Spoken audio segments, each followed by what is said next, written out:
What's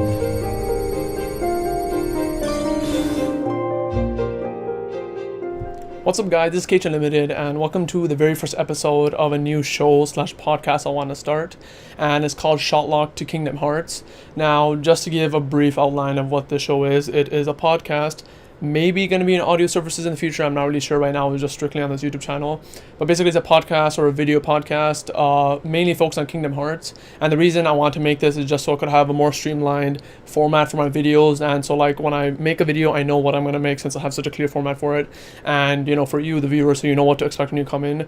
If you want more details of like why I'm making it, the exact format and things like that, I do have a video that I made. You can click the I wherever it is and go to it. So yeah, that's what it's going to be, and the way I'm going to be doing it is that it's each episode is split into 3 different segments. First is the postings. The postings is just going to be me talking about the news.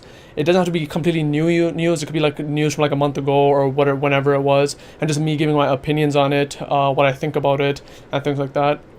Second segment is the reflecting report. It's basically I take any aspect of Kingdom Hearts, kind of reflect on it, see, like explain what it was, what I liked about it, what I didn't like about it, how it could improve in the future, and things like that. And the last segment is Dream Dive, where basically I take a dive into a dream I want in the future of Kingdom Hearts. That could be anywhere from like a new Keyblade I want, a new story element, maybe a new type of character I want, anything like that. So those are basically rough outlines of the 3 segments I want to do. And if you want more information of what they are, what I'm going to be talking about, just click the I there somewhere. So without further ado, let's get into the postings. So this is the postings. Like I said, the news stories aren't going to be the newest. It's basically just for me to give my opinions on a news topic, and it kind of took me a while to start recording the podcast. So the news topic I had to pick out was kind of old, but there's still some interesting things that I want to talk about it. The first piece of news is the Game Informer interview that took place maybe a month or 2 ago, I'm not sure when, but there's a few points that I want to kind of pick out and talk about it. The first one that kind of surprised me actually is that I think it was Nomura who said this, but he said that he made some game adjustments for Kingdom Hearts 3 based on the feedback from the event they had, where they let you know, YouTubers and influencers and people, you know, from news like IGN and all that play the game, and based on the feedback they gave, they actually adjusted the game. Now this is something that made me really happy and surprised me a lot, because when I started doing YouTube and there were like, you know, bigger Kingdom Hearts YouTubers who said that they want to, you know, play the game first, they want to get the game early, or they want to have an impact on the game, or they want to be in the game too, I was kind of like, I didn't really say it, but like I was kind of like saying like, what are you saying? It's not going to happen with this type of game. I could see with other types of games, but with this type of game, it's not really the type of game you're gonna, you know, have that much of an impact on. Nothing's gonna happen. But seeing that they actually had an impact on the game for the better, they are going to be changing the fighting game mechanics, I'm assuming, to be less floaty or whatever the feedback was given to the team. Since they are having an impact, I was really surprised by that, and I'm really glad that it's actually happening. So really good for the YouTubers or whoever gave the feedback and is actually able to change the game now. I thought that was really cool. I thought that was really awesome when I read this interview. And another thing that we've already known, but I want to talk about a bit, is that Sora's going to be facing more serious situations in Kingdom Hearts 3. We've heard this over and over again over the years, and again, we're told this again. Now, when it comes to serious situations, I really don't know what he means by this specifically.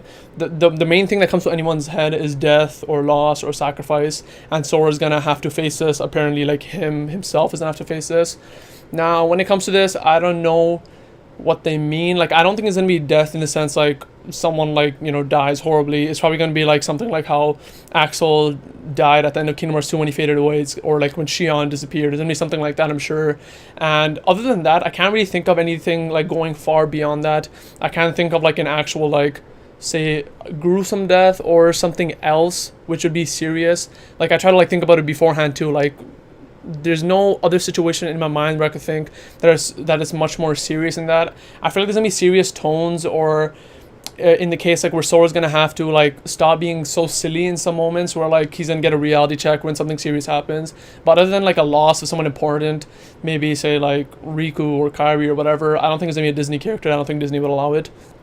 But other than that, I don't know what the serious, you know, moments are gonna be for Sora, because I can't think of anything other than death. If you do have any ideas, let me know down in the comments below. I kind of like, you know, rack my head for it, but I couldn't think of anything else. But I think at the end of the day, it is going to be a loss, or it is going to be where since lightness and darkness is such a heavy theme in Kingdom Hearts, I feel like it'd be something like that. Like, say someone from the light side went to the dark side, whether it be like they're just controlled or that they are dark, like they wanted to go to the dark side from the start, something like that. So like that's the best I can think of, but that's what I think Sora will have to face and kind of cope with it and kind of get over it, and then like prevail to the end. Oh yeah, another thing is that Nomura said there's gonna be more surprising things than Mickeynort. So when we all saw Mickeynort in the trailer, obviously we were all surprised, and he was surprised that we were surprised because he thought we would be more surprised from the Frozen reveal, which I kind of found odd. I feel like if there's one world someone had to bet on to be in Kingdom Hearts 3, it would be Frozen. That was something from the start we knew was gonna be in it. It was just so big when it came out, and we just knew it was gonna be in Kingdom Hearts 3. So the fact that he thought we were gonna be surprised by it kind of confused me a bit, but other than that, he said there's gonna be more surprising things than Mickeynort. So of course this means Mickeynort. No, I'm kidding. But when it comes to more surprising things, I think this kind of ties back to the serious situations. I feel like this is one of the serious situations. Obviously, Sora hasn't met Aqua. Well, he's met Aqua when he's little, but like as being older as a teenager / young adult, he hasn't really met Aqua, so he doesn't really have a relationship with her. We don't know if this will be the serious moment, if he'll even feel any pain from this, but I feel like this is kind of a hint to what can be the serious moments are gonna lead in Kingdom Hearts 3. So this is why I thought that the someone defecting to the darkness could be something, because we obviously have this example of defecting to the darkness is obviously something that probably isn't what she wanted. It just happened because she was in the realm of darkness for so long. But I feel like we might get more Norts in the game, people that we don't expect. Aqua is someone we didn't expect. Hopefully there's gonna be some surprises left in the game. I don't want more surprise in the trailer, like say Riku Norted or someone else. So we'll see what happens. And with Riku, it's kind of interesting because in the trailers we saw that he was looking at his dark side when he was younger in Kingdom Hearts 1. And I don't know where that's going to go. He even talks about it in the reveal trailer we got when he was with Mickey in the realm of darkness, I believe, when they revealed his new Keyblade. So we'll see where it goes with that. I feel like he's gonna have like a much bigger arc in Kingdom Hearts 3. His arcs were pretty big in the other games. I feel like the games really did focus on him, but I feel like in this is kind of like finish up his arc with a nice tied bow, and we'll see where that goes. So the final bit from this interview is that Nomura mentioned that there's going to be a final battle in a location that he's wanted to make for a while, and for me this seems kind of obvious. I may be wrong. I think it's Kingdom Hearts if he's wanted to make it for a while, and if the final battle is going to take here in this Dark Secret Saga, I feel like it has to be in Kingdom Hearts. It can't be anywhere else. And the fact that he says he's wanted to make it for a while, I think kind of cements that as Kingdom Hearts. If he just said it's a place that I really had a fun time making and I loved making it, it could have been anything. Could have been like some randy mountainy area or some like field, but like since he said he's wanted to make it for a while, I think it is Kingdom Hearts. It'll be cool to see how it actually looks. We've seen like things like the Realm of Darkness so much, and we've seen Kingdom Hearts from the outside, which is a heart-shaped moon, but actually seeing what Kingdom Hearts is, because we technically don't really know what it is exactly.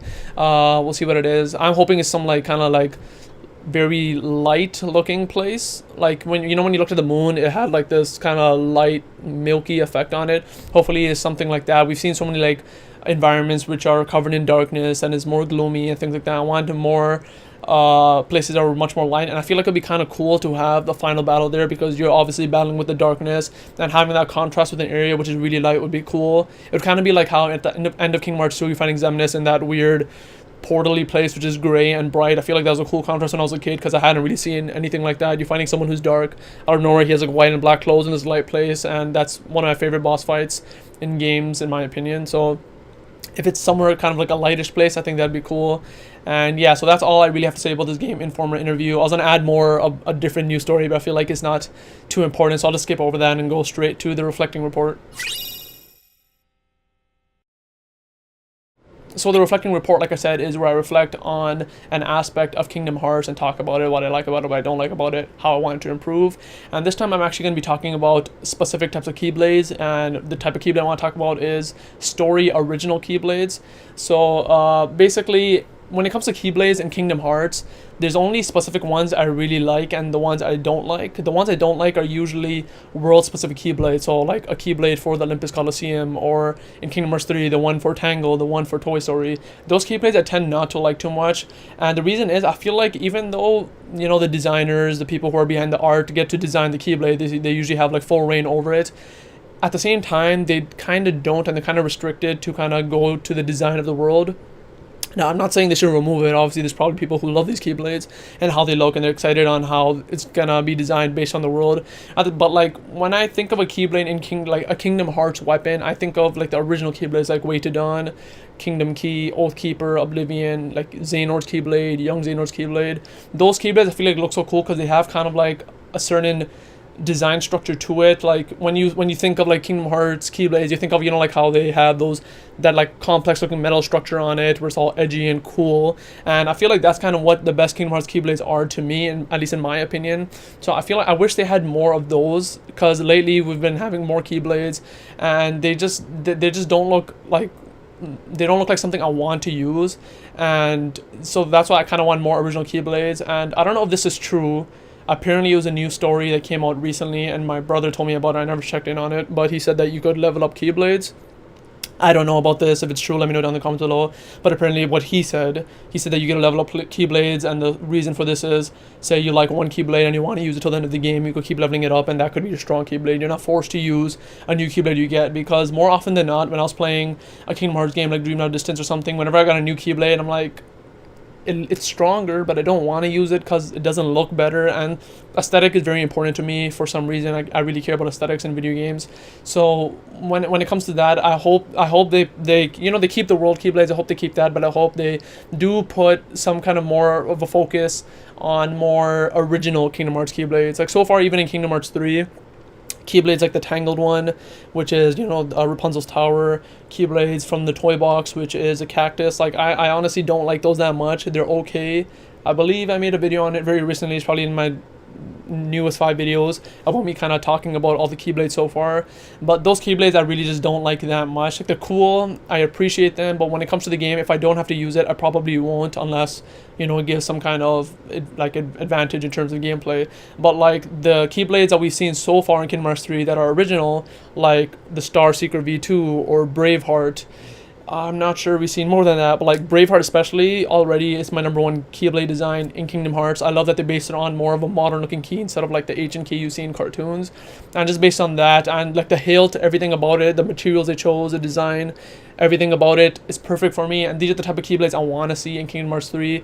More Keyblades which are original. And what I love about Braveheart is that even though it's like an original Keyblade, it's not really a Keyblade that looks like all the others. Like I said, when you think of Kingdom Hearts Keyblades, like the Oathkeeper, Oblivion, you think of just like cool mini complex metal things together, and it just looks edgy and cool. But Riku's is so simple looking that I just love it. I'm, you know, a big supporter of simple designs too. So seeing that Keyblade was amazing. So that was awesome. So like that's basically my whole point. I want more original Keyblades. Hopefully they add more in Kingdom Hearts 3 and they have more of a balance of the world specific Keyblades and original Keyblades, because when they did have original Keyblades too, there was a meaning to it.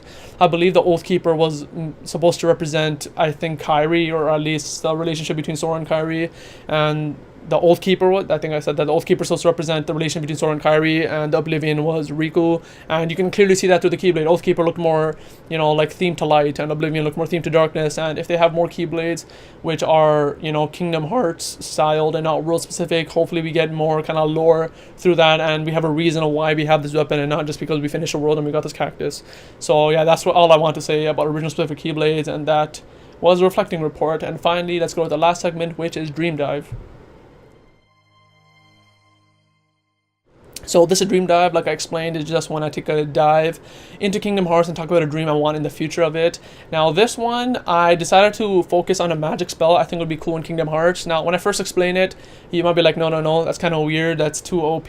But the thing is, this is just like the tip of it, what I think it should be, and I would like to, you know, maybe focus it in more. And obviously it's kind of broken right now. So basically what it is, it's a warp magic spell, and basically, so it's not too OP, it would have to be MP heavy. Either it takes most of your MP bar or it takes all of it. And if you want to picture what this magic spell does, if you play Final Fantasy 15 Noctis, instead of him, like, you know, traditionally blocking or anything, you could hold his block button and he uses his MP, and whenever he gets hit, he basically kind of warps out of the way to this cool blue light. So that's kind of like the basis of what I want Sora to be able to do. Now how this would work in Kingdom Hearts, I don't know. I'm saying it's a magic spell. Maybe it's fit to be something else, a whole new mechanic. I don't know if it should be like where you use a magic spell and for a time limit you're just like automatically dodging every time you get hit. That may be too broken. Maybe it should be when you use a magic spell, every time you're about to get hit, you could like reaction command and dodge it. I don't know, but that's kind of like the basis I want for it. A magic spell that's more defense heavy or made for defense. We don't really have too many defense magic spells. We have things like reflect, which is awesome, but other than that we have like fire, blizzard, thunder, and things like that. So I want to be more of a balance of magic spells, not only just to have more of a variety, but I feel like it'd be better in terms of strategy. I love using magic spells in the games. When I first started playing Kingdom Hearts, I never did. It was just like XXX, like when I was a kid. When I got older, I liked using more strategy, and having only or mostly offensive spells kind of gets old at some point. So being able to use like reflect at some point, and maybe using this warp magic spell at some points would be cool. So I feel like this could be something they could implement in the game. Now, in terms of how it will look, I was just like based on my head, I imagine that being like some kind of purpley glow on Sora. Purple doesn't come to mind, I don't know. Like I said, in Final Fantasy 15, he has kind of like a particly blue effect, so maybe something like that for Sora, but more like purple and glowing. And when he dodges, like an after image type thing is made for him and it goes away. That's how I at least imagined it. I don't know how you imagined it based on my explanation, but you can let me know down in the comments below. But this is something that I want. Like, I want more magic spells, and something in terms of magic spells which I'm excited about, and I saw in the trailer, is that Sora is finally going to be using stronger spells. Where did I see it? I don't know if it was in the trailer or if it was from 0.2. I forgot. Where usually we have like Firaga. I think it's Firaga. Usually we stop at the Gauze. And at one point in Dream Not Distant, we saw Mickey in a cutscene use Stop Z. So Z, I think that was the first time we learned about it. And that's pretty awesome. Like, I didn't even know there was a higher point. Maybe people did. Because I think it takes it from Final Fantasy. I'm not sure. I'm not that big of a Final Fantasy fan. But basically, when I saw Mickey do that, I'm like, that's awesome. Why can't Sora do that? And I can't remember if it was from a trailer or 0.2 where I saw it, but then I remember seeing that we're able to use a stronger version of the spell with the ZA. I forgot what it was. I think it's 0.2, because I'm getting a mix-up because I rewatched all the trailers recently, and 0.2, I actually played it recently, like within the last like 2 months. I hadn't played it until then. So yeah, in one of those we have the higher versions of spells, and I can't wait to be able to use it in Kingdom Hearts 3, because I feel like Sora's at this point where he could he should at least get better, combat techniques, get better spells, and it's a kind of a neat way to show his progression, where he used to just use like the simpler version of the spells, and maybe at this point like Merlin or Yensid or whoever's like, you should be able to go to the next level. You've unlocked the potential to unlock a stronger spell. So I thought that would be cool that he's able to use the Z version of spells, and maybe this could actually tie into the warp spell I was talking about. So maybe the first version of warp, which is, let's just say it's called warp, so let's just say it is an auto warp, so when he gets hit, he automatically warps. So we could say that every time he uses it lasts maybe like 3 seconds, like MP bar is going down, and you're warping for that time. Maybe Warpara or Warpra is lasts a bit longer. Maybe it's some better in some ways where your after images stay, and that could confuse enemies. And we could say that Warpaga is you use warp for longer, so your MP bar lasts longer when it's depleting. You auto dodge like normal, your after images stay, and say if someone hits the after image, like the enemy, they get hurt or stunned. So I feel like there's a good progression system you can add to the warp spell. And like I said, I just thought about this for like a minute. I don't know like how broken it would be. It would obviously have to go testing and whatnot, maybe scrapped, but like I feel like it's a cool idea. I would love to see in Kingdom Hearts. Will it happen?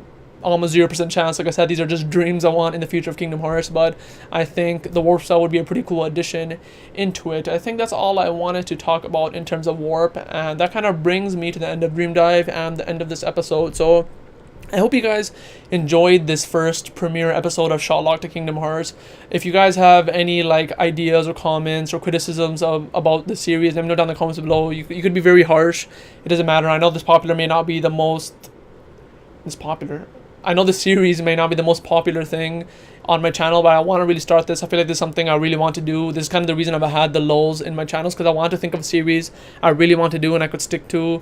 But again, if you want to know more of why I did this, the reason behind it, and why I think I'm going to stick to this, watch the video where I explain what this podcast is. But other than that, thank you guys for watching. Hope you guys enjoyed the first episode of Shotlocked to Kingdom Hearts. I'd really appreciate it if you share this with people who like Kingdom Hearts. I will have time codes below for the segment, so if you care about one certain segment, you can watch it. But then I will be posting the segment separately on my channel too. So if you guys enjoyed this video, remember to like, comment, subscribe, and I'll see you later.